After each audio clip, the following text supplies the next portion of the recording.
เพื่อนๆจากกะลีฟาร์มนมนี่ก็มาส่งของอนุบาลเจ้าเนาะของอนุบาลสัตว์ปีกเจ้า3 สั่น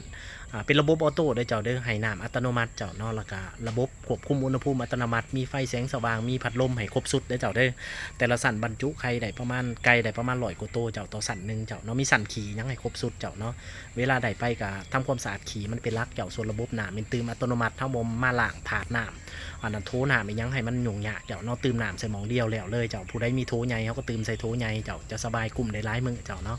ระบบควบคุมมียังครบสุดได้เจ้าเด้อถาดขี่เจ้าและที่สำคัญอุณหภูมิซ้ำกับอกแม่มันอันนั้นอบไก่เนาะเจ้าเนาะมันจะแข็งแห้งบ่ว่าเป็ดแม่ว่าไก่เจ้าเนาะลดพรปัญหาการย้อนดอกไฟเบิดมื้อเบิดเว้นเจ้าเนาะมันจะมีระบบควบคุมให้อัตโนมัติเจ้าเนาะคืออนุบาลทั่วไปส่วนใหญ่แบบที่เห็นอยู่ทางข้างเนาะถ้าหากย่ำกลางเว้นไก่หน่อยจังซี่เนาะคันเฮาย้อนก็ย้อนเบิดมื้อแท้ๆเจ้าเนาะเวลาย่ำฮ้อนบางเทื่อไก่มันจะซอกเนาะเจ้าเนาะแต่ถ้าตัวนี้มันจะตัดให้อัตโนมัติเจ้ามันจะซ้ำกับอุณหภูมิของพ่อแม่มัน